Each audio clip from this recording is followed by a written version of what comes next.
Here in the United States, we're often brought up and told we don't have propaganda, that we have a hard-charging investigative press, we have this educated, skeptical, even cynical citizenry, and that if there were powerful interests trying to manage and manipulate public opinion, they would be exposed. The reality actually is just the opposite. Academics like Alex Carey and others who've spent their lifetimes looking at how propaganda works finds that it's actually in Western democracies and open societies where you need the most sophisticated sorts of propaganda. And since World War I, thanks to people like Ivy Lee and Eddie Bernays, propaganda has become a business, this business of public relations. Or as one of the firms that has often represented dictators, the Burson Marsteller firm puts it, their business is perception management, to manage public perception, public policy on behalf of their clients, whoever they might be.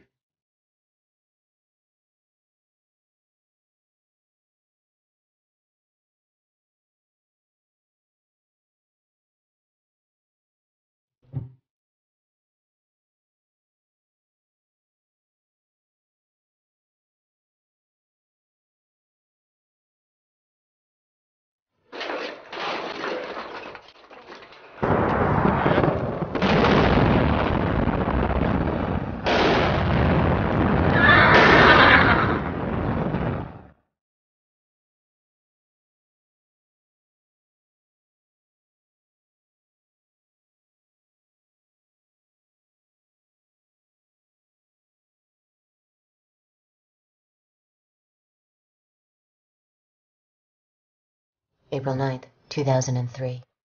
Throngs of Iraqis spontaneously attack a statue of Saddam Hussein, the face obscured with Old Glory. Later, the stars and stripes are replaced with red, white, and black, symbolizing the transference of power from the liberators to the liberated. Defense Secretary Donald Rumsfeld describes the scenes as breathtaking. For the British Army, they are historic. BBC Radio calls them amazing.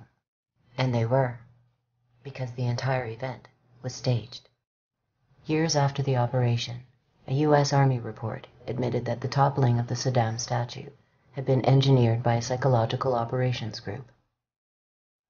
The document states, "Our TPT, or Tactical PSYOP team, saw the statue as a target of opportunity." A week earlier, another psychological operation laid the groundwork for what followed.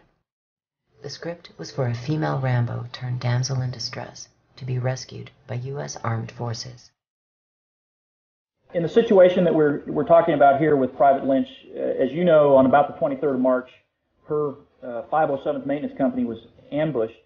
A number of the members of that maintenance company were killed, a number captured, and a number were unaccounted for, she being one of them.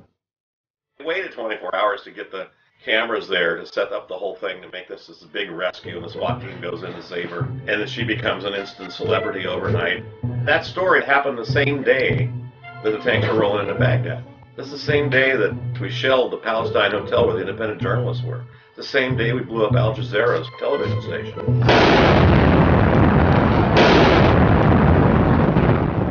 And killed one of their journalists. Well, what we're getting on the front pages of the papers and in the news is the rescue of Jessica Lynch. So that was a PR substitute story. Toppling of the Saddam statue, they got Shalabi's group. The Rennan group had actually formed them. The CIA had paid the Rennan group to form the Iraqi Congress as a counter group to Saddam Hussein, and they were based here in the U.S. And they flew them over there and they shipped them into Iraq.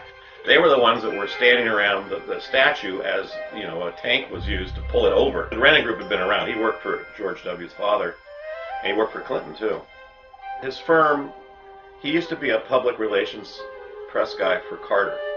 And he created a PR firm that specialized in war. The head of the Rendon Group, John Rendon, denies that he is a national security strategist or a military tactician. Rather, he states, "I am a politician and a person who uses communication to meet public policy or corporate policy objectives. In fact, I am an information warrior and a perception manager." Following the first Gulf War, Rendon was paid $23 million by the CIA to create anti-Saddam propaganda. Following 9/11, he was charged with public relations for the US bombing of Afghanistan. Rendon is far from alone. Public relations has mushroomed into a $200 billion a year industry, with PR flacks in the United States now outnumbering journalists. Propaganda has become the primary means by which the wealthy communicate with the rest of society. Whether selling a product, a political candidate, a law, or a war, seldom do the powerful deliver messages to the public before consulting their colleagues in the public relations industry. Colin Powell presents a now typical case. He didn't choose a seasoned diplomat for the position of Undersecretary of State. Instead, he chose Charlotte Beers, known in PR circles as the Queen of Madison Avenue. Her resume includes successful advertising campaigns for Head & Shoulders Dander Shampoo, Uncle Ben's Rice, and now Uncle Sam.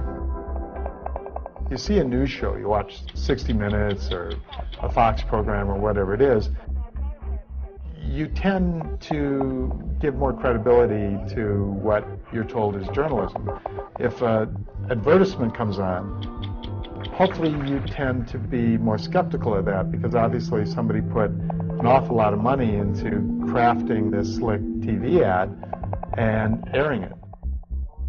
But what you probably never suspect is that that news story you just watched was also crafted by a company given to the TV station or network with the understanding that they would put their own logos on it, identify it as real journalism, and air it. Colonel Sam Gardner would eventually chart 50 false news stories created and leaked by the Bush White House propaganda apparatus prior to and during the assault on Iraq. Foremost amongst these were the lies that led to the war in the first place. It was not bad intelligence that led to the invasion, concludes Gardner. It was an orchestrated effort that began before the war and was meticulously planned to manipulate the public. In 2002, when the Bush administration was conducting its massive public relations campaign to sell the war, out of Donald Rumsfeld's office in the Pentagon, there was something now referred to as the Pentagon Pundits program, where literally scores of former high-ranking military generals and admirals and colonels were getting their talking points for their appearances on TV news shows directly from the Pentagon. They would literally go to the Pentagon, be on phone conferences with the Pentagon, travel with the Pentagon, and then go on TV as supposedly independent sources. Although most of them were actually being paid in the private sector because these are retired military officials by defense contractors, and many of them were actually registered lobbyists for military contractors. So there's a bit of a conflict of interest right away when your bread and butter is based on being able to sell armaments and bombs and missiles, and you're supposed to be just a patriotic ex-general giving an honest opinion of what's going on. And even though that's illegal, there's no way to really stop it. And the most powerful medium through which it occurred refuses to even report on the scandal. You've got just a massive problem, and that's where we're at. There were clear warning signs long before the age of the embed. During the assault on Serbia under President Clinton, a report emerged by the Dutch journalist Abe de Vries, revealing the presence of Psy warriors working at CNN. They derived from the 3rd Psychological Operations Battalion at Fort Bragg in North Carolina. De Vries quoted Major Thomas Collins of the U.S. Army Information Service. PSYOPs personnel, soldiers, and officers have been working in CNN's headquarters in Atlanta through our program, training with industry. They helped in the production of news.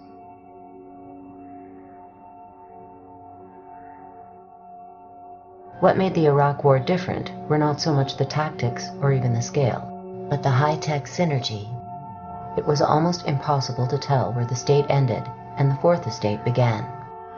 One of the things that we don't want to do is to destroy the infrastructure of Iraq, because in a few days we're going to own that country. Should they have have used more? Should they, use a Moab, the mother of all bombs, and a few daisy cutters, and, let's not just stop at a couple of cruise missiles. The invasion of Iraq represents a pinnacle of domestic war in the United States, an unparalleled integration between public relations firms, corporate media, and military psyops. At the time of the assault, large segments of the American public were convinced that a nuclear attack by Saddam Hussein on their nation was not only possible, but imminent. Soldiers who comprised the invading force were similarly confused, with a remarkable 77% believing that Hussein was responsible for the attacks of 9/11. Many earnestly believed that the mission was to destroy a mysterious group known as Al-Qaeda, while bringing freedom to the Iraqi people. We're here for your fucking freedom! So back up right now! Yet what was actually happening was what the Nuremberg Charter describes as the single greatest crime under international law: the planning, preparation, initiation, or waging of a war of aggression.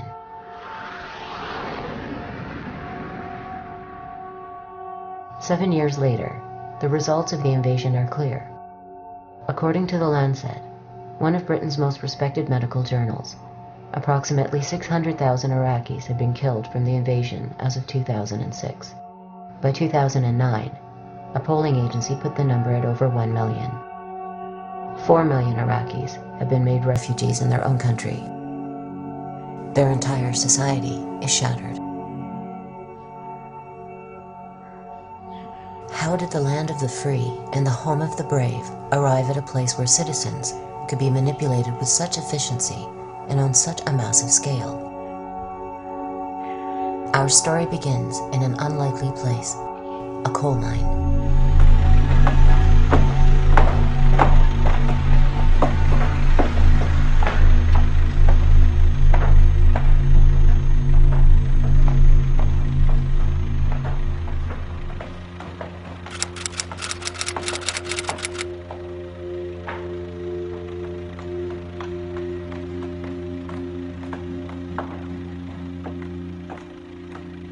When we think of public relations, this is not an image that springs to mind.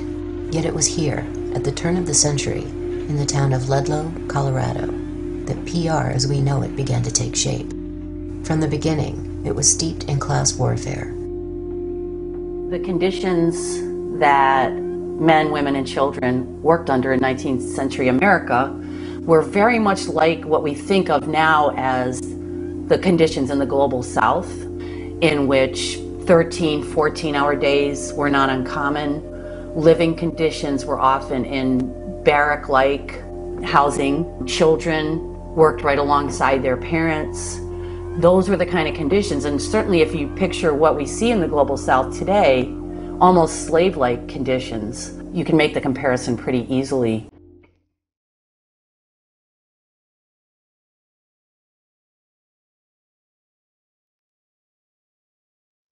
Like workers in most other industries at the time, the coal miners in the town of Ludlow were organizing to win basic rights. In 1914, the United Mine Workers Union called for coal companies to grant safe working conditions, tolerable wages, and compliance with state mining laws. In response, a labor organizer at Ludlow was shot to death by gunmen working for the Colorado Fuel and Iron Corporation, owned by the Rockefeller family.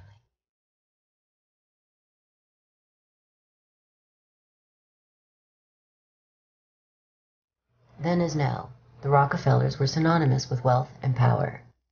William Avery Rockefeller had made a living as a literal snake oil salesman, but his son, John Davidson, had achieved the American dream. His fortune was built by exploiting oil reserves in Mexico and the United States. John Davidson Rockefeller was America's first billionaire, but it was his son, John D. Jr., who would define the Rockefeller legacy in the 20th century. 24 hours after striking workers and their families celebrated Easter, the end came. It became known as the Ludlow Massacre. The strike went on from the fall of 1913 to the spring of 1914, and they still couldn't break the strike. The strikers were living in tent colonies set up by their union, the United Mine Workers. And in April of 1914, the National Guard, which at this time was being paid by the Rockefellers, National Guard attacked the tent colony. Men, women, children, killed many people, set the tents afire. We found the next day the bodies of 11 children and 2 women who were burned, suffocated to death in that fire. That was called the Ludlow Massacre. A brief glance at events prior to Ludlow reveals that the brutalization of workers in the United States was not an unusual occurrence. 60 years earlier, in 1847, a nationwide general strike was met with violent oppression by federal troops. Over 30 workers were killed and 100 wounded at the Battle of the Viaduct in Chicago. In 1894, federal troops killed 34 American Railway Union members, also in the Chicago area. The troops were attempting to break a strike led by Eugene Debs against the Pullman Company. In 1897, 19 unarmed coal miners were killed and 36 wounded by a posse organized by a sheriff near Latimer, Pennsylvania.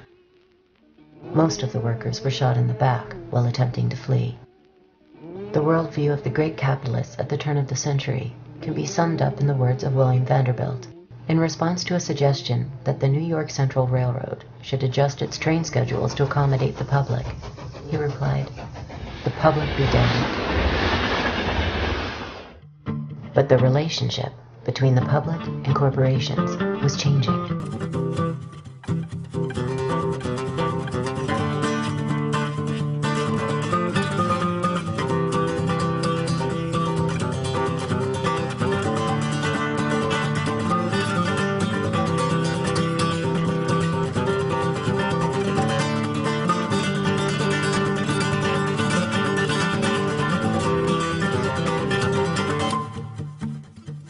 Decades of organizing and rebellion had given rise to a vast network of labor groups with increasing political power. Over time, these included the Grange Movement, the Socialist Party, the Greenbackers, the Populists, and Progressives, and perhaps most significantly, the anarchist union known as the Industrial Workers of the World, or the Wobblies. Following the massacre at Ludlow, soldiers in Denver refused to participate in further attacks against the miners, declaring that they would not engage in the shooting of women and children. Demonstrations erupted across the country. A march occurred in front of the Rockefeller offices in New York City. A clergyman protested outside a church where Rockefeller liked to give sermons, only to be beaten by police. In modern parlance, it was a PR nightmare. Ivy Lee went to work for, among other clients, the Rockefellers. The Rockefeller family, after the Ludlow massacre, used Eddie Lee to manage the public perception around that event and other events. Ivy Lee's specialty was crisis management. Among other things, he's credited with inventing the press release, which, all of us just sort of think of as something helpful. You want to publicize an event, a church picnic, call a news conference, you put out a press release. But at the time, the idea was very radical because what Ivy Lee was saying is, well, we're going to manage this crisis by calling attention to it. We're going to actually assist and help the news media and journalists in covering it. What he knew was that the degree to which journalists became used to and dependent on his services was the degree to which he could actually cultivate and manage coverage. Lee began by waging a disinformation campaign. He put out news bulletins claiming that the 2 women and 11 children at Ludlow had not been killed by militia, but by an overturned stove. He circulated stories suggesting that Mother Jones, in addition to being a labor organizer, was a madam who ran a bordello. He ghost wrote letters to the governor and even to President Wilson. Lee's techniques achieved little success, in part because he himself had become a highly visible figure. In future, PR experts would learn that their techniques are rarely effective unless practiced in the dark. Yet one of Lee's innovations was epoch-making. Upon learning that the Rockefeller Foundation had $100 million set aside for promotional purposes, he convinced Rockefeller to donate large sums to colleges, hospitals, churches, and charitable organizations in order to generate positive publicity. He also suggested that Rockefeller Sr. begin handing out money in public and that Jr. appear in staged photo ops at work sites. What Ivy Lee understood was that the corporation needed a makeover. Widely perceived as greedy, tyrannical institutions, corporations needed to manufacture an image of warmth and caring. This was the beginning of the public relations industry. Rockefeller didn't set up the Rockefeller Foundation until Rockefeller became very unpopular because of his labor policies. And suddenly Rockefeller needed to create a good impression. Well, it's an interesting phenomenon that the poor actually give a larger percentage of their income than the rich. I think the rich feel that they're doing more because, you know, giving $100,000 seems like a substantial kind of donation, and you know, it doesn't matter that they have 100 million. They still think, well, they've done quite a lot. So it's partly a result of this distortion of economic values, and it's partly a result of being cheap, you know. I mean, people don't want to give away their wealth, Ted Turner said, because they're afraid their status in the Forbes 400 is going to go down that little bit. So they give it away when it's prudent or when it's beneficial, when they can get some displayed benefit out of it, or when it can give them access to a different sort of social class or a different group that they want to be part of. But they have a more functional view of their wealth rather than a strictly charitable view. Charity, and private charity, and you might say government charity, any kind of action that sort of relieves people's distress a little bit without changing the system, maintains the system. In fact, that is the way the American system, which is very exploitative and very unfair, that's the way the American system has been maintained for all these centuries, really, by giving people a little bit and giving enough people, just enough, to prevent them from breaking out in open rebellion. Today, one of the largest PR firms in the world specializes in the art of crisis management.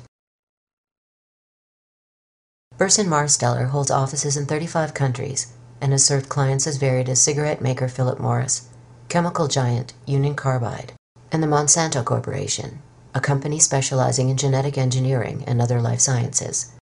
Like the Rendon Group, Burson Marsteller is bipartisan to the core. Its worldwide president and chief executive, Mark Penn, served as Hillary Clinton's key political advisor during the 2008 election.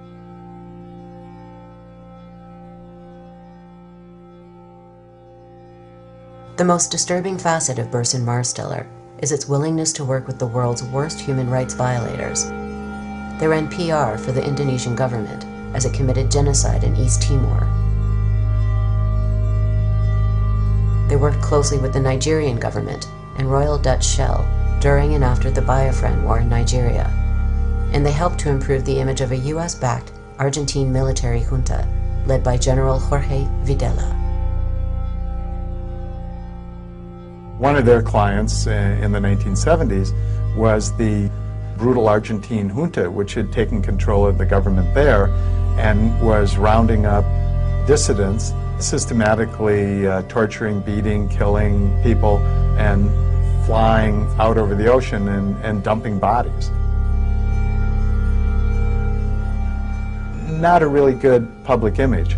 So the Burson Marsteller firm was used by Argentina, hired by Argentina, and went to work for them quite happily under a fat contract to improve the image of Argentina in the international financial community and in the Western press. In some ways, it should not be surprising that public relations has evolved into companies like Burson Marsteller and the Rendon Group. Looking back at the career of its first guru, we find a remarkably similar pattern.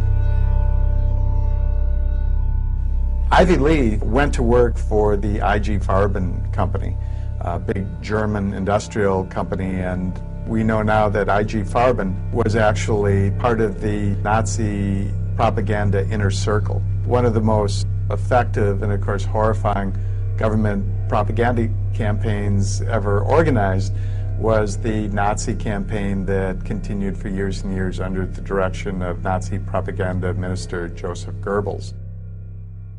And I.G. Farben paid Ivy Lee and also paid Ivy Lee's son to represent not just their interests, but the interests of Nazi Germany in an effort to paint the Nazi regime as being a friendly regime. But before lending his expertise to the Third Reich, Mr. Lee would do so for the American government. Along with other experts in the burgeoning field of mind science and public relations, he would engineer propaganda for World War I, not just against the enemy, the Germans, but against the American people themselves.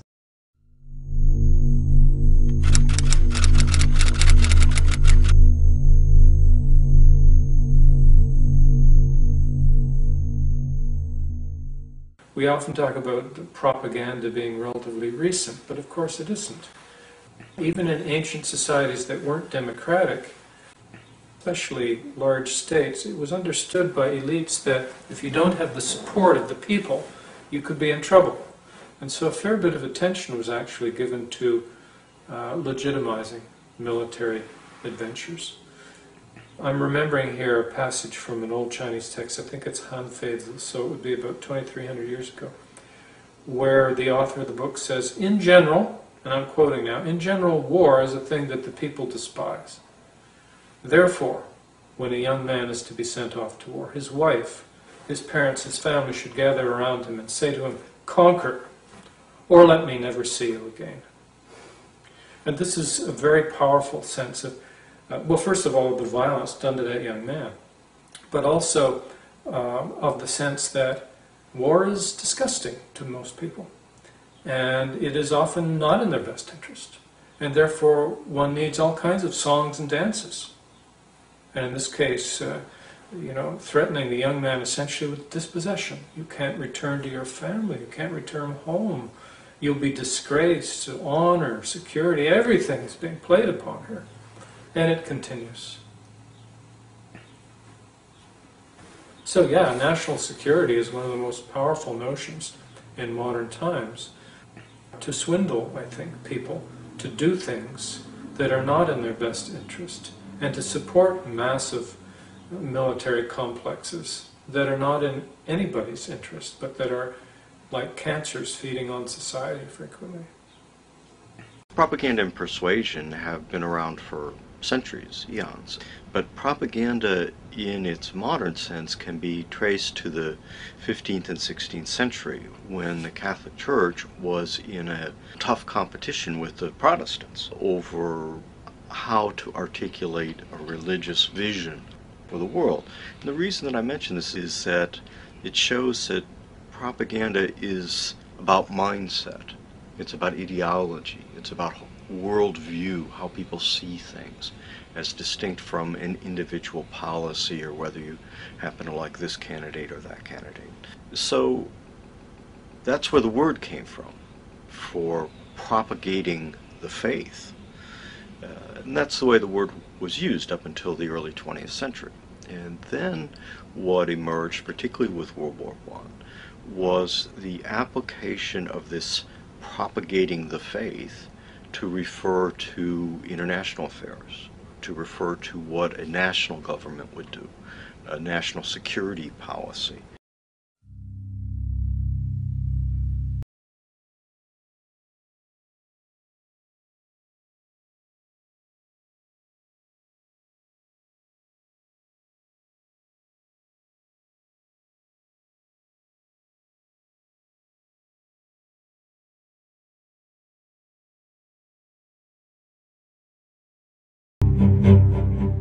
In the run-up to World War I and during World War I, what one saw on the geopolitical stage was a crisis of empires. Empires were disintegrating, they were falling apart.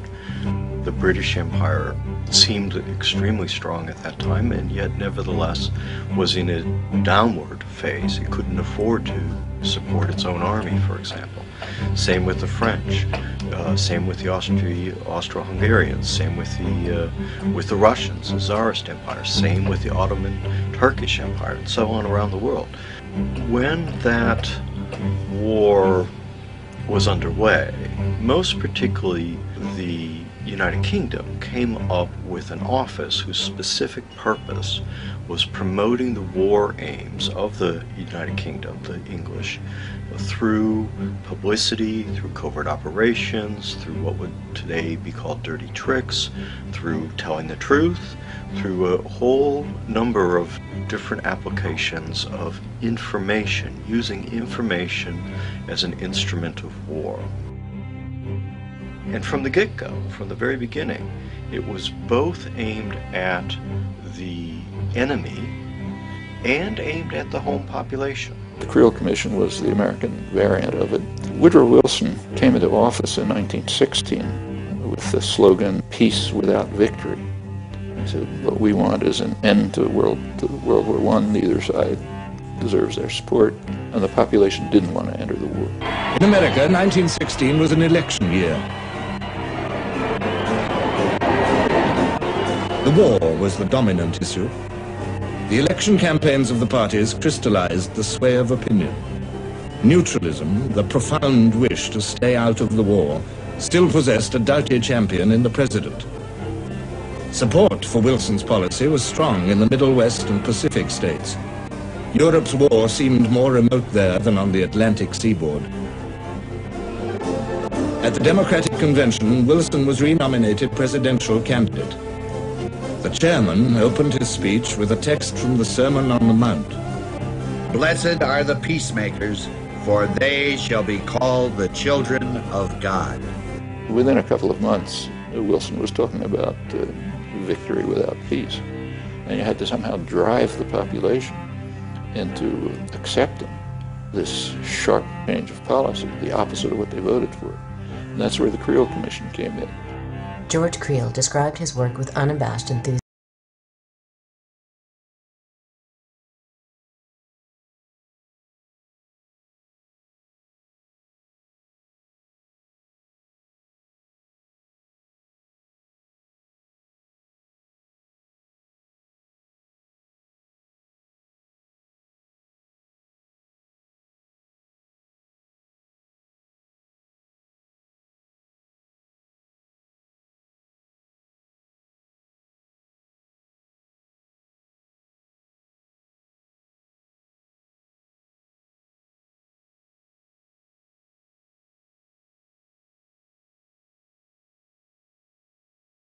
Were two basic ideas.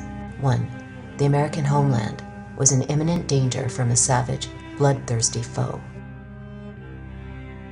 And two, it was the fate of the American nation, in President Wilson's words, to make the world safe for democracy.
In a foreshadowing of the Freedom Fries incident, sauerkraut was renamed Liberty Cabbage.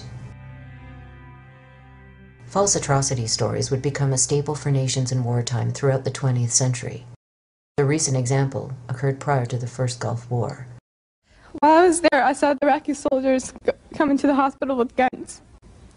They took the babies out of the incubators. Took the incubators and left the children to die on the cold floor. As it turns out, the massacre of babes never occurred. The young girl was actually a member of the Kuwaiti royal family and had been coached by the public relations firm Hill and Knowlton to give persuasive false testimony. Kids in incubators, and they were thrown out of the incubators so that Kuwait could be systematically dismantled.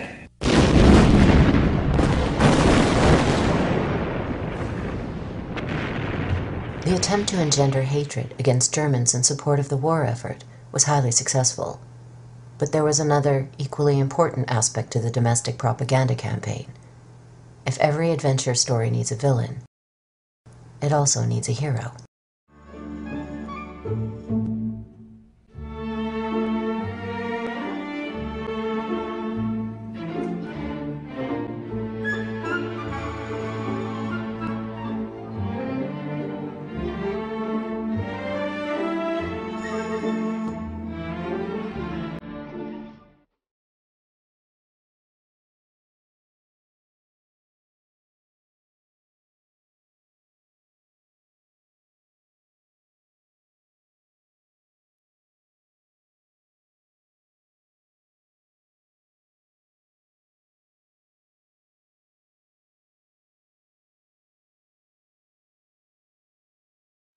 Creel estimated that 72 million copies of 30 different booklets about American ideals were sent across the United States, with millions more sent abroad.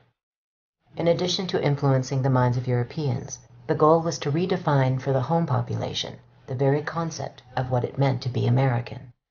The new American would not interpret events from what Creel called a class or sectional standpoint, but rather as a unified collective. In this manner, the people could be herded into one white-hot mass instinct. Previously, military action by the United States had been justified under the pretense of maintaining order, protecting American interests, and bringing civilization to the savages. Now, the word civilization would transmute into democracy.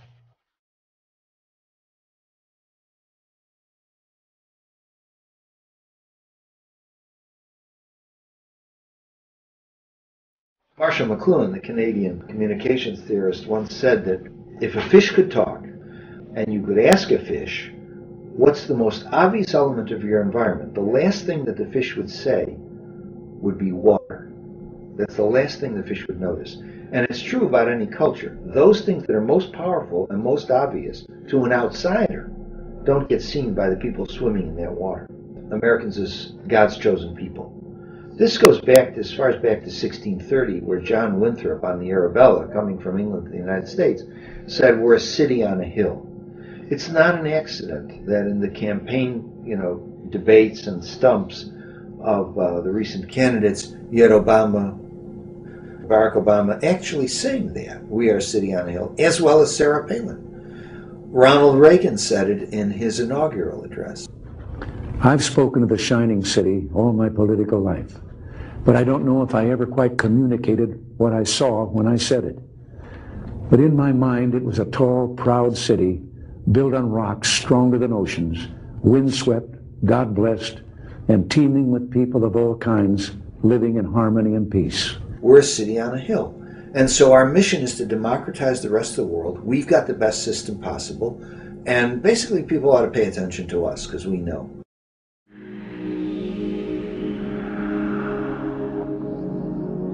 The idea of a particular state cast as savior of the world would be taken to new heights in the United States. But it wasn't an American invention.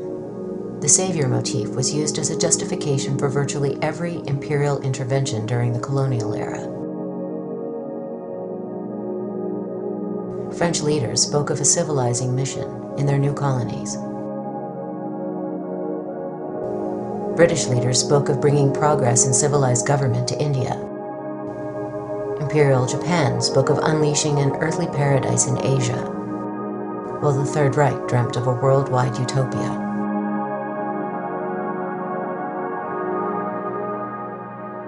A decade before World War I, Mark Twain stated that my kind of loyalty was loyalty to one's country, not to its institutions or its office holders. Decades later, George Orwell came to a similar conclusion, that patriotism is a devotion to a certain place and people, contrary to nationalism, which is inseparable from lust for power. This concept of patriotism remains elusive. Once the war against Saddam begins, we expect every American to support our military, and if they can't do that, to shut. Equating super patriotism with militarism, military endeavor, military achievements, military struggles and victories, that's all supposedly a special manifestation of super patriotism. And I argue that a real patriot wants something different for his country. He wants social justice, he wants peace and stability, he wants fairness, he wants an end to racism and sexism. He takes pride in his country's ability at social betterment rather than his country's ability to invade and knock around other countries. A real patriot feels an attachment to his country, but not at the expense of other countries. He or she may feel a special attachment to the history of his own country. He values the accomplishments of his country, like the abolition of slavery, emergence of collective bargaining and the rights of working people for a better life, the gains made by women in terms of being able to get into public life. These are the kind of things that the real patriot would value. In October 2001, George W. Bush signed into law what civil libertarians characterized as an all-out assault against the Bill of Rights. It was called the Patriot Act. During the Great War, similar bills were passed. The Espionage Act of 1917 and the Sedition Act, passed a year later, authorized huge fines and lengthy prison terms for anyone who obstructed the military draft or encouraged what was termed disloyalty to the state. The sweeping legislation was quickly put into effect. And first on the list were the Wobblies.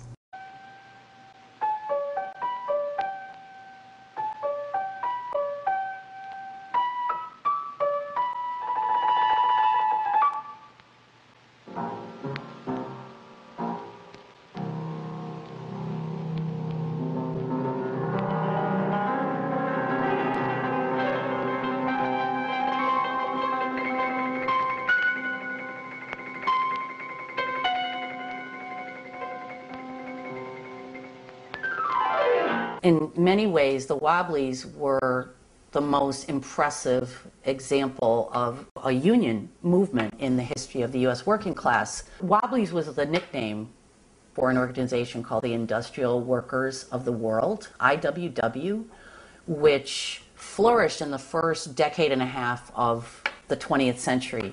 The American Federation of Labor, which was the main craft union at the time, refused to organize African Americans, immigrants, and women workers. So that meant excluding the vast majority of the working class from the union movement. Along come the Wobblies, and they set out from the beginning specifically to organize immigrants, women, African Americans alongside white workers in what they called one big union. They led some of the most successful strikes. One of their strikes was the first sit-down strike at the time. Women workers played leadership roles, something that was absolutely unheard of at the time. Their philosophy was a revolutionary philosophy. It's known as anarcho-syndicalism. A federated, decentralized system of free associations incorporating economic as well as social institutions would be what I refer to as anarcho-syndicalism, and it seems to me that it is the appropriate form of social organization for an advanced technological society in which human beings do not have to be forced into the position of tools, of cogs in a machine.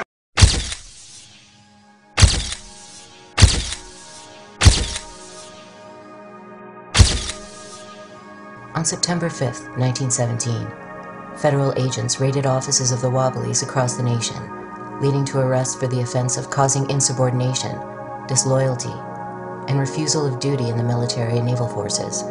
101 of the defendants were found guilty and received prison sentences up to 20 years. Wilson carried out a brutal internal repression called the Red Scare, which is the worst in American history, far worse than McCarthy, far worse than anything that's going on now. They arrested thousands of people, smashed the labor movement, heavy constraints on free expression, threw lots of people in jail, expelled all sorts of people from the country.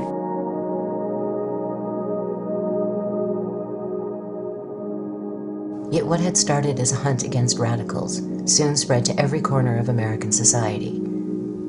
Patriots were encouraged to inform on friends and neighbors who spoke out against the war, while surveillance increased dramatically, not only by the military, but by seemingly benign institutions like the postal system. The state flourishes in time of war. The state grows stronger in time of war. The state accumulates power. The military is enhanced. The forces of repression are enhanced. War is an opportunity for the government to grow in power. By the time the war ended, the total number of deaths had reached approximately 9.7 million soldiers, with millions more suffering life-changing injuries and severe post-traumatic stress. To what end was not clear. The massive bloodshed had not made the world safe for freedom and democracy. What it had done was produce enormous fortunes for a handful of corporations and banks, while leaving the worldwide labor movement in disarray. If the Great War had been a test of the Constitution and the concept of balancing the powers by each other, it failed. The United States Supreme Court, established in Schenck versus United States and Abrams versus United States, that the federal government could suspend constitutional rights when the nation faced, quote, a clear and present danger. Randolph Bourne, speaking of the Great War as a whole, responded preemptively with a now famous dictum. War, he said, is the health of the state.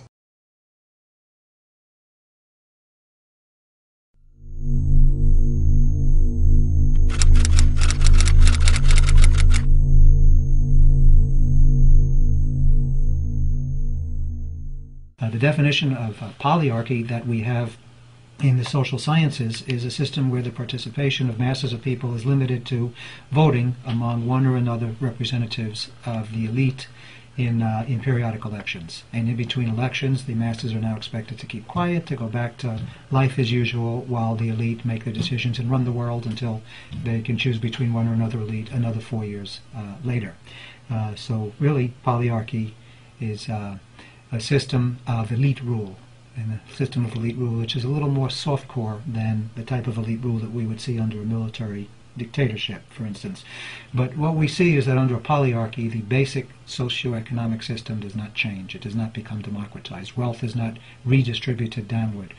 You don't see a more equitable redistribution of wealth and resources. So that's the key. Socioeconomic dictatorship and free elections. That's the prescription for polyarchy. Participatory democracy would see not only more participation of people in the running of their daily affairs, but it would see a democratization of the economy, a democratization of social relations. In the 20th century, you can't really talk openly about rule by the rich. That doesn't sound nice. The devices that have been developed, propaganda devices, are ruled by the more competent, the technocratic elite, the responsible people, the educated sectors. There's a huge literature on this, but maybe the primary source for the 20th century is the leading public intellectual of the 20th century in the United States, Walter Lippmann, highly respected commentator on public affairs, also a theorist of democracy. During World War I, people who later emerged as sort of the founding fathers of modern communication research, modern communication applications, mass media applications. Quite a number of them had worked as propagandists during World War I, often as relatively young people who were shaping their own ideas at the time. One of them was Walter Lippmann, and Lippmann has emerged really to this day as a leading intellectual light of a particular way of looking at society. Today, Walter Lippmann is known as the Dean of American Journalism. Yet during the Great War, he had been chief leaflet writer and editor of a U.S. propaganda unit. He also served as secretary of the Inquiry, a quasi-intelligence agency. Before dealing with Lippmann's contributions to political theory, we first have to understand the forms of democracy that have characterized the United States and other Western nations since the age of the Great Revolutions. A leap forward from the age of monarchy, the new nation-states would nevertheless preserve the concept that wealthy elites had the right to rule over the mass of the population. Well, it's done me a sight of good coming forward in time like this, to see how wonderful things have turned out. But I wish I could take you back with me, back in time, back those 200 years when we were starting as a nation. I wish you could have seen this country then.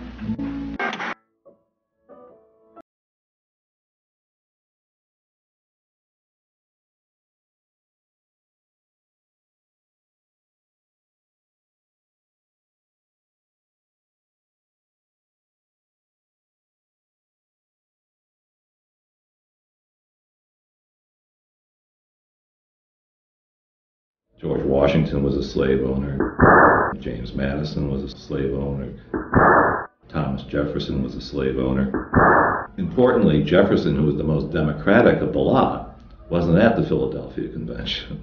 He was ambassador to France, and he picked up a lot of radical ideas from the French Revolution, which didn't exactly endear him to people like Alexander Hamilton. The initial divide in American politics then it goes back to those roots.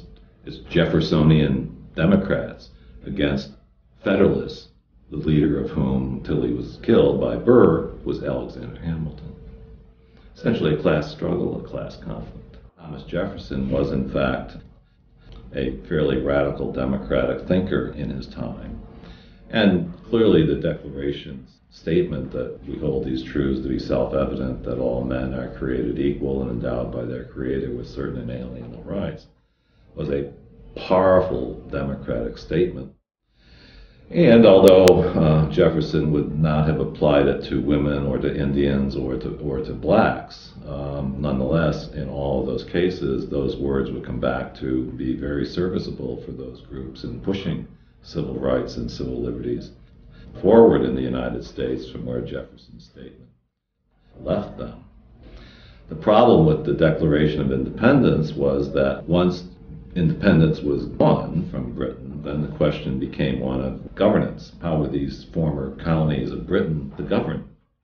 What led immediately to the Constitutional Convention in 1787 were a series of uprisings by debtors, essentially, not just in Massachusetts. The most famous is, of course, the Shays Rebellion in 1786. The American state was founded largely to get the Ohio Valley, largely to cross the Appalachians.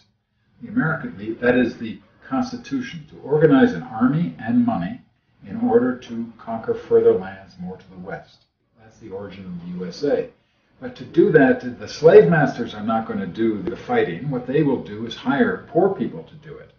But when they don't pay the poor people, as they didn't pay Daniel Shays, Daniel Shays takes matters into his own hands in 1787 and goes to the courts and shuts down the courts because the courts were beginning to foreclose on the grounds that Daniel Shays and the other veterans from the American War of Independence did not have the money to pay back. Debtor riots were happening throughout the 1780s, and they were sufficiently scary from the point of view of people with property that they had to do something about it. And what they did about it was essentially overthrow the Articles of Confederation and instill a much stronger, much more able government to protect the property interests that were in dire threat from the people, quote unquote. This was an elitist, you could almost say coup d'etat, except there wasn't any strong central government to launch a coup against.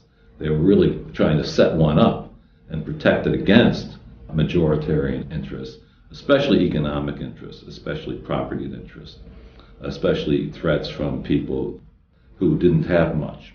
First thing they did when they got to Philadelphia in 1787 was they locked the doors. The only reason we know what happened, behind those closed doors were that people like James Madison kept extensive notes. The American Constitution was formulated primarily by James Madison. He's the major framer of the Constitution, and he wanted to overcome what he called the tyranny of the majority. He said a primary goal of government is to ensure that the opulent are protected from the majority. So therefore he designed the Constitution in such a way that, as he put it, the wealth of the nation will be in charge. The more responsible set of men, those who sympathize with property owners and their rights.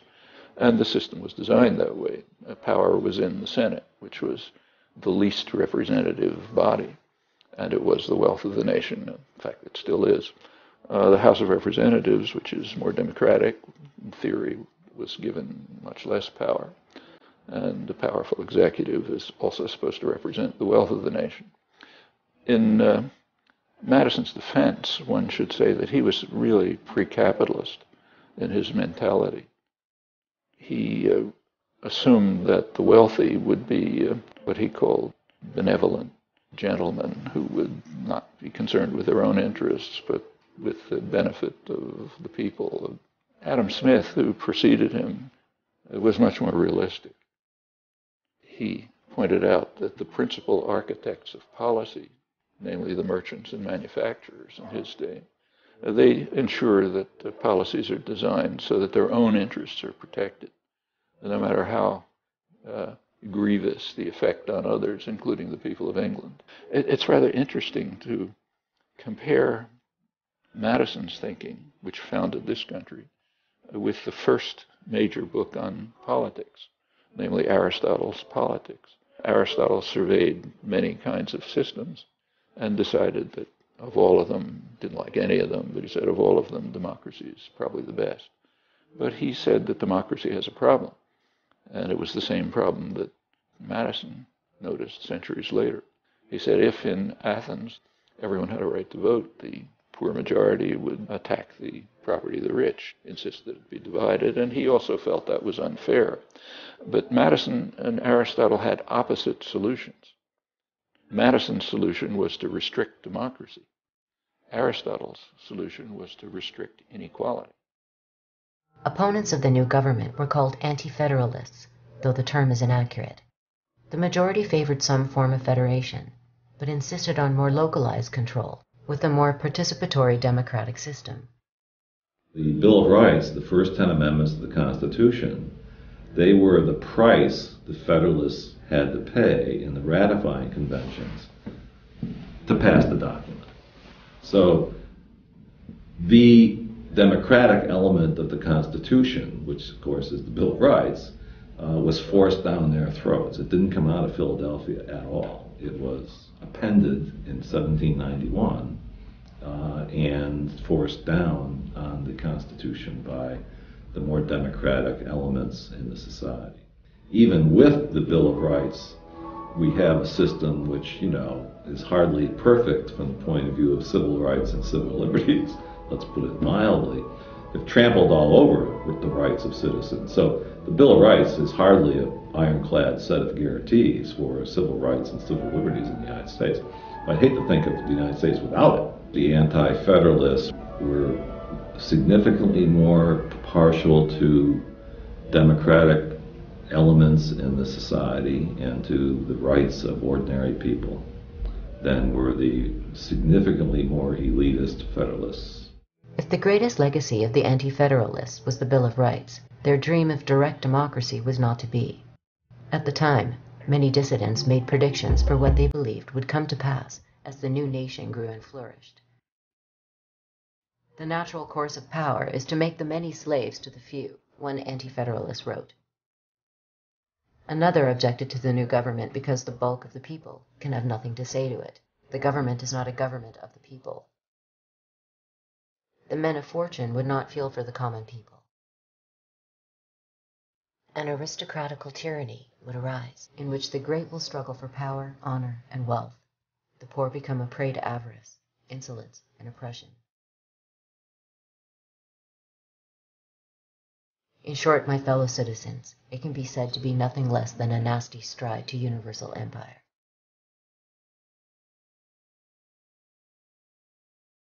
A significant model for both the Federalists and Anti-Federalists were the Iroquois, who had created a highly sophisticated and democratic federation of self-governing units. In stark contrast to European forms of government, The Iroquois people had the ability to immediately remove corrupt leaders. Women played a significant role in decision-making. Everyone was permitted to participate in debate and policy formulation. Native Americans were exceedingly democratic in the way they operate. No society is perfect, but when you make comparisons, you see that. They were sometimes small, but sometimes 30,000, 40,000 people and more in a large confederacy that operated on a basis of mutual respect. Mutual respect that developed out of experience, because if you didn't treat people equally, then they were going to give you trouble. Societies were exceedingly collaborative, but they were also exceedingly individualist. The individual was honored, but the values were collaborative because you had to get along. Everybody was included in every decision that affected. Elders obviously were honored. They knew more. You listened to your elders, but everybody had a say. You have an extremely participatory society, and as it moved up to a great deal of decentralization. So if you had a large number of people, and they would be in a federation, the village would decide for itself. The tribe would then decide, but the individual villages would have to decide. Then the tribes in the federation, their representatives would meet. But they wouldn't decide for everyone. They'd have to have the consensus of local people. So if there wasn't consensus already, they would have to go back and discuss it. So that to the extent that there was representation, these were representatives who were truly representative. They would have to go back. They wouldn't keep their positions unless they consulted people. And they knew that. Even if they had the authority to make a decision, people would go elsewhere and not keep them as leaders if they didn't listen to them. And they didn't treat them. By and large, you had a much more participatory society, and even on the larger, more representative level, the representatives really had to listen to their constituents. Ironically referred to as primitive and savage, Native Americans had actually created a far more democratic system of self-governance than any civilized nation in history. But their anarchic models, as well as the more limited democratic systems proposed by the Anti-Federalists, were incompatible with Madison's elitist vision. In republic and parliamentary democracy alike, citizens would be reduced to passive observers. They would be allowed to pick and choose which individual made decisions on their behalf, but they would not be able to make those decisions themselves. Returning to the period after the First World War, we find widespread support amongst intellectuals for Madison's elitist interpretation of democracy. According to Walter Lippmann, the public's function in politics was to be interested spectators of action, but not participants. Yet Lippmann perceived a problem. New technologies in communication and transportation had awakened millions of disenfranchised people to a new world outside their towns and cities, while traditional economic, political, and social structures remained in place. Something had to change. But rather than advocate structural changes in society's institutions, Lippmann suggested that propaganda readjust the public mind. In his essays on democracy in the 1920s, which are incidentally called progressive essays on democracy, he was a Wilson, Roosevelt, Kennedy liberal in the American sense. He says that the majority are simply incompetent. They are ignorant and meddlesome outsiders, in his view. That's the majority of the population. And to allow them to participate in decision-making would be a complete disaster. So therefore we have to design means to ensure that what he called the responsible men, of whom he was of course one, are protected from the roar and the trampling of the beasts, the ignorant majority.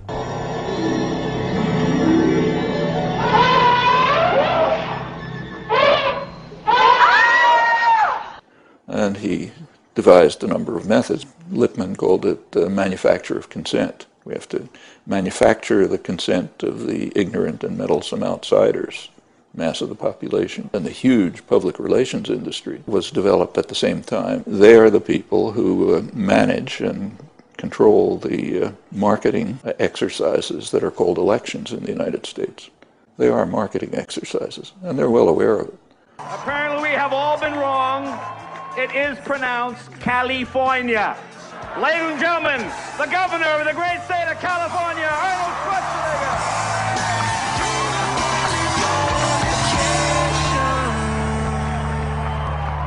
So, for example, in the last election, 2008, the advertising industry gives a prize every year for the best marketing campaign of the year. 2008, they gave it to the Obama campaign, who beat out commercial competitors. The idea is we market candidates the same way we market toothpaste or lifestyle drugs or automobiles. Of course, it helps to have a lot of money. And in fact, Obama greatly outspent McCain, and not because of popular contributions. It came mostly from financial industries. He was their candidate, and his policies will presumably respond to his constituency.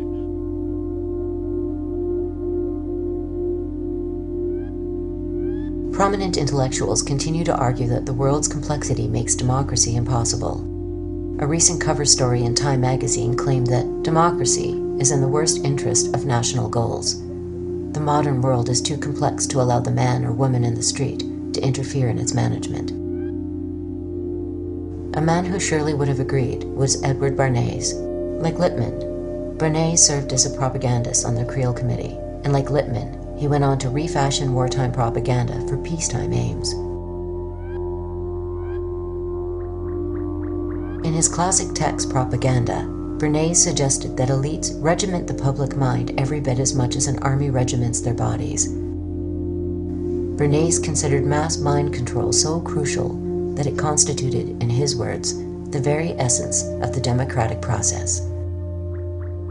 Bernays' opportunity to shine arose when a crisis threatened not only the profits of major corporations, but the entire capitalist system. The solution, as theorized by business leaders, would lead to social breakdown, environmental catastrophe, and further alienation between the American people and their government. It would also lead to wealth on a scale never before imagined.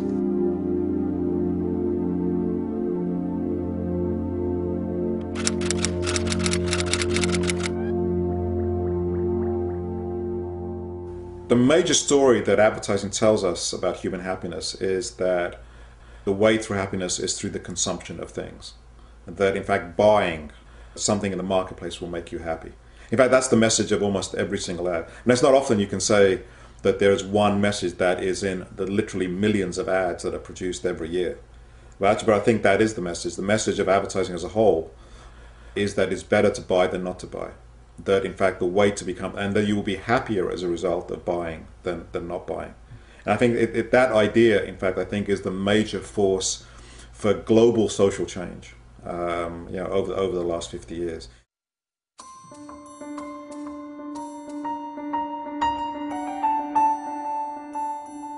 In the 1920s, business leaders were faced with a dilemma. Overproduction of goods had exceeded demand. Production between 1860 and 1920 had increased by 12 to 14 times, while the population only increased by a factor of 3.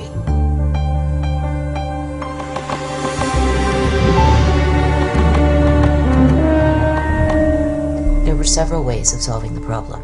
One was to reduce working hours and raise wages so that production and consumption reached an equilibrium. This would have led to more leisure time for workers and a higher standard of living. The problem with this solution is that it could have entailed a slight decrease in profits. Corporations are mandated by law to maximize profits on behalf of their shareholders, regardless of social or environmental costs. According to business leaders, there was another problem. John Egerton, president of the National Association of Manufacturers, warned that a shorter work week would undermine the work ethic and potentially foment radicalism. If people had time to stop and think, they might also take the time to rethink their position in life. The emphasis should be put on work, Egerton stated. More work and better work, instead of upon leisure. It seems a harmless enough statement, but what businessmen were advocating was revolutionary.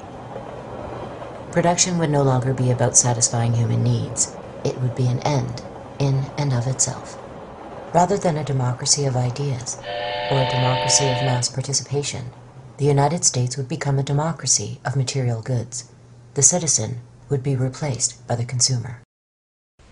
Look at those goods piled up over there. I'm worried. Here we are. We've got the new machines, and they're doing even better than we expected. They've not only cut production costs, but they've increased output over 50%. But we're not selling this additional product. Inventories are piling up. Now, what are we going to do about it? It seems to me we've got to change our plan completely.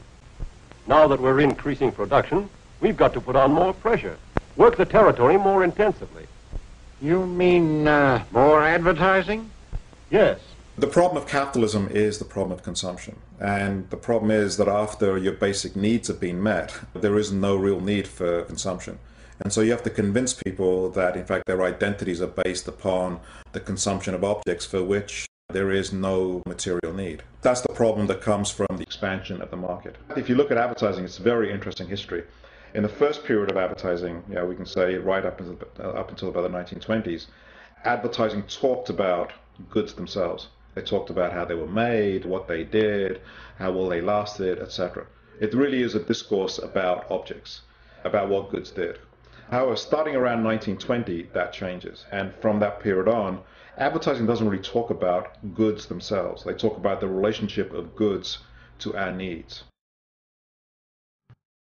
At the center of the new strategy was Edward Bernays.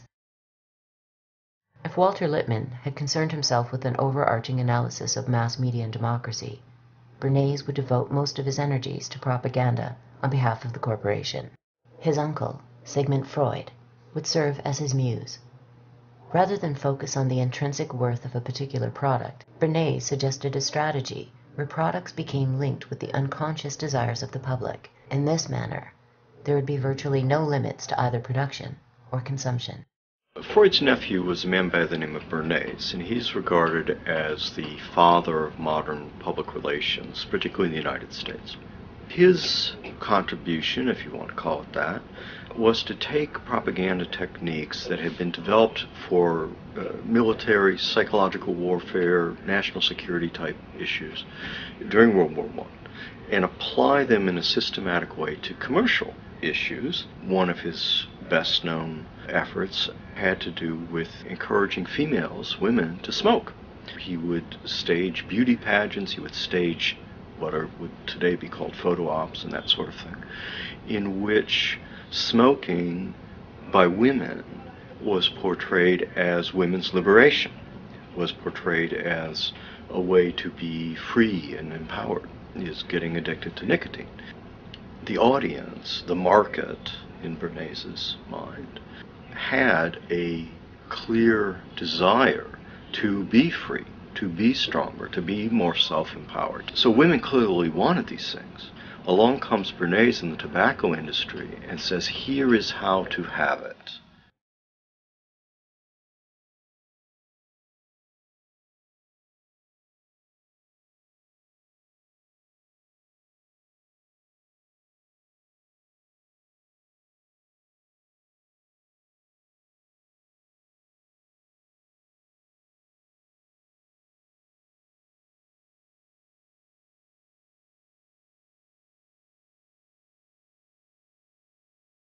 Goods don't make us very happy. Goods are not central to satisfaction. What actually really makes people happy are non-material things. What makes people happy seems to be things connected with sociability. I don't mean to say by that material things have nothing to do with happiness. Poor people are not happy. They don't have access to, to clean drinking water. They don't have access to food. They don't have access to shelter. So it's not that material things are not connected to happiness. They are to some degree. But once you get past a certain level of comfort, material things simply don't provide us happiness. And at the same time, there is this giant propaganda system of advertising that is, again, perpetually telling us that the way to happiness is through objects. The way to happiness is through consumption. What makes people happy are things to do with society, with connection, with personal connection, with autonomy, with relaxation. In fact, when you ask people what it is that makes them happy, goods very rarely come into it. However, the problem is that capitalism has to sell goods. The marketplace provides goods, and therefore what it did was it took the images of the life that people really want, which is a life of meaning, of connection, of sociability, of friendship, of family, of intimacy, of sexuality. Those are the images that it took, and it linked them to objects. And so advertising is both true and false at the same time. If it was simply false, it wouldn't work. But advertising is true to the extent that it reflects our real desires.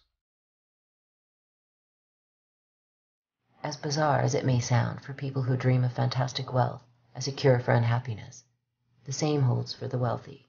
Beyond a certain level of material comfort, deprivation is relative.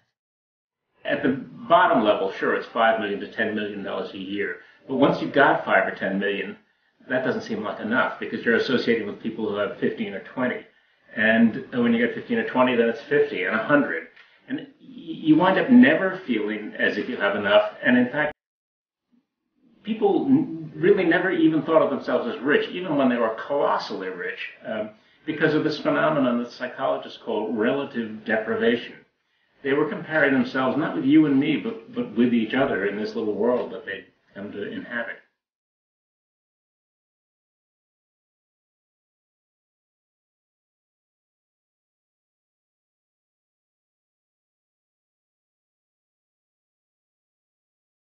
In his book The Status Seekers, Vance Packard uses the phrase merchants of discontent to describe a deliberate strategy by advertisers of targeting the less affluent with status symbol messages. For someone with little chance of changing their social conditions in life, consumerism offers a quick fix that allows people to feel as though they are climbing the social hierarchy, when in fact they are standing still. The strategy was particularly evident in mid-century automobile advertising. Studies found that people who lived in housing developments were more likely to park their cars outside of the garage than those who could afford more expensive homes. A typical example is this advertisement from Plymouth. It reads, "We're not wealthy, we just look it." The American way of life would be characterized by a myth which would seem to make political activism unnecessary. In the new democracy of material goods, there were an infinite number of possessions to be purchased by rich and poor alike. There was no need to change institutions because the system was already perfect. It was called the American dream, and happiness was just one possession away. Are young adults, and the shopping centers are built in their image. Selling to young adults demands a new kind of marketing.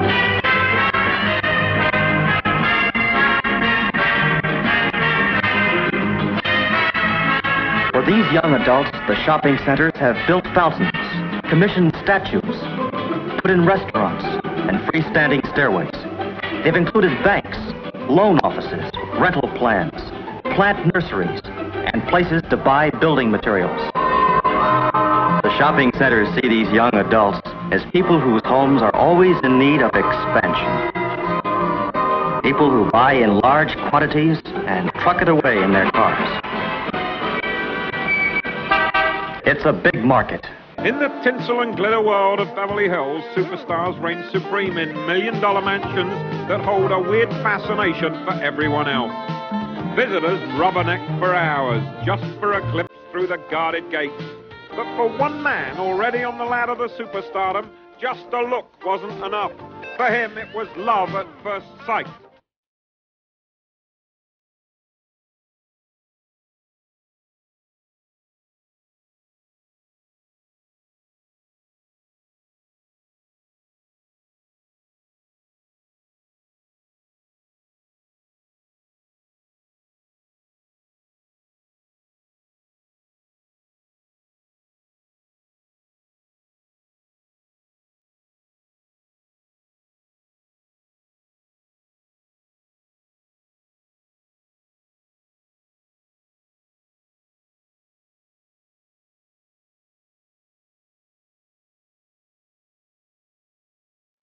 We just had, at the time of this filming, it was just a few days ago, there was an incident at a Walmart in Long Island the day after Thanksgiving, where basically people were lining up for a sale, 5 in the morning, and one of the workers there was crushed to death, was actually trampled to death by these shoppers. And when the ambulance arrived or whatever it was to take the poor guy to the morgue or the hospital or wherever they're going to take, they didn't want to get out of the way. They said, we've been waiting here since 5 in the morning. I'm not leaving. So that would be the consumer society at its finest. And oddly enough, exactly to the day 5 years ago, on that day, the day after Thanksgiving, the same thing happened at a Walmart in Orlando. It was not a worker, it was a woman who was shopping there. And she wasn't killed, but she was trampled unconscious, and people wouldn't get out of the way for the medics to take her away. So when you get finally to that point, this is what Marcuse was talking about, and the whole idea of one-dimensional man and so on, was this tremendous emptiness again. And so I'm going to buy things to fill that emptiness up. And then we see the religious power of it, because if the medics arrive basically to take the corpse away or the body of the hospital, and you're not going to get out of the way because you're going to save $50 on a DVD player, that suggests something has gone fundamentally wrong. Everybody's looking restless. Oh, that's an 8-minute countdown!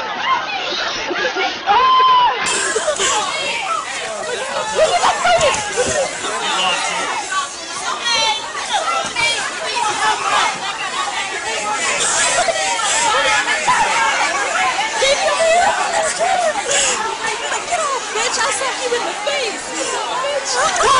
What is going on? I think there's not much difference between assuaging your anxiety by buying things and investing in the American dream. They seem to go hand in hand. The American dream is a story about how society works. The American dream says that if you work hard, you will succeed. Now, the bedrock of our economic success is the American dream. It's a dream shared in big cities and small towns across races, regions, and religions, that if you work hard, you can support a family. That if you get sick, there will be health care that you can afford. That you can retire. That you can retire with the dignity and security and respect that you've earned. That your children can get a good education and young people can go to college even if they don't come from a wealthy family. And so it says we may start off at different positions. There are people who are rich and there are people who are poor, and they're born into different kind of contexts, but the playing field is level.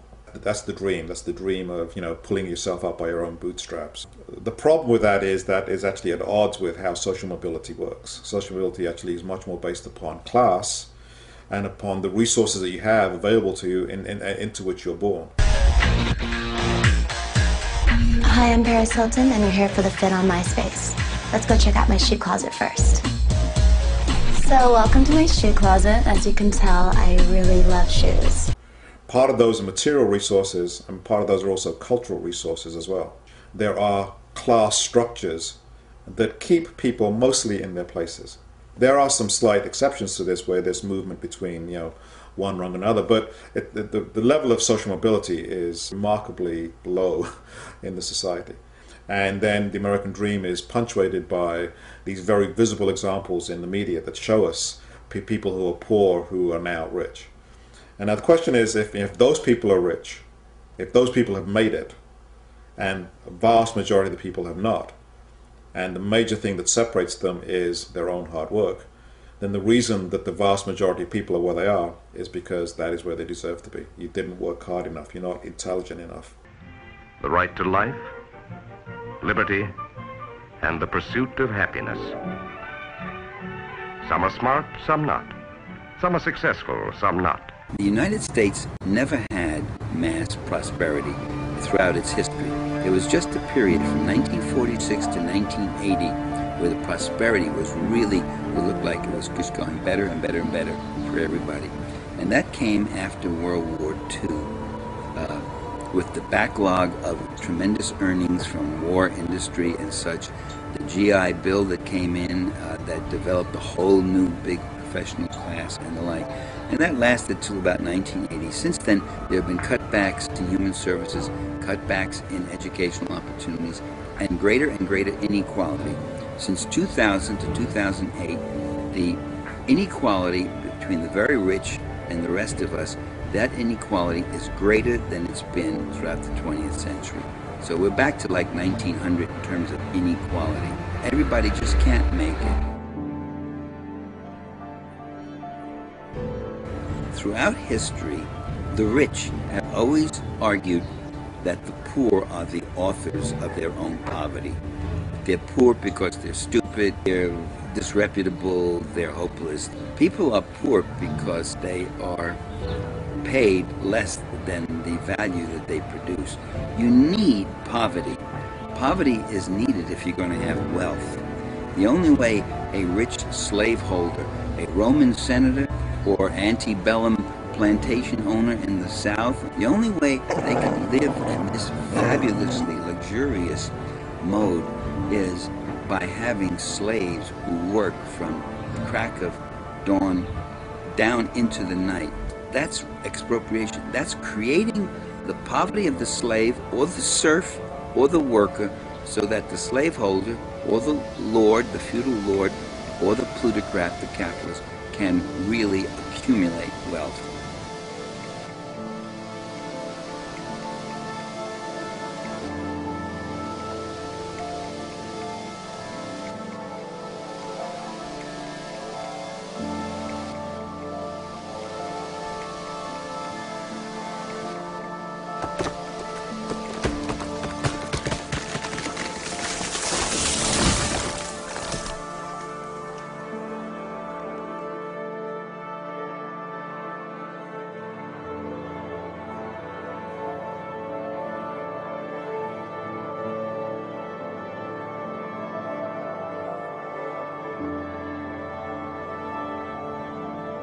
The idea that human happiness is connected to the immense accumulation of commodities.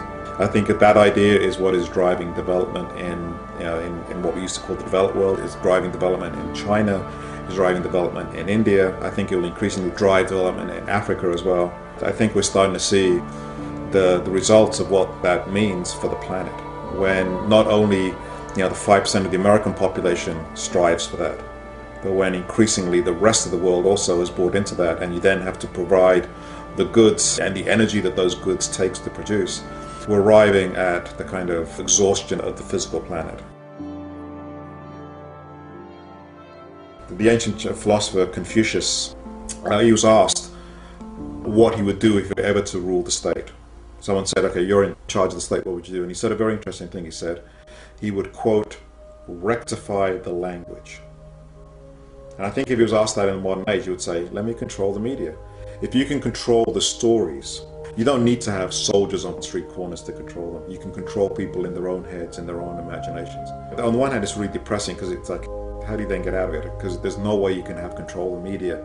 There's no way you can compete with these stories that are told thousands of times a day, through advertising, through programming, through newspapers, through the internet now, through video games, through all kinds of ways. At the same time, the reason I'm hopeful, the reason actually gives me some optimism, is that capitalism has to do that. That unless it does that, they know that things will fall apart. So capitalism in that sense is like a house of cards. A house of cards that has to be constantly held together. We have to be told every single day what this story is. And they have to do it every day because it's unnatural. If it was natural, they wouldn't have to do it. And if they stop, they know that in fact it would fall apart. That actually is the great hope for me. Is in fact the amount of time they have to spend convincing us about the value of this society is in fact what gives me hope that that there's an alternative just below the surface, and that alternative is much more human, much more compassionate, is much more connected to concern for other people, is much more connected to concern for the planet, and that it's being held down by this incredible and relentless propaganda system.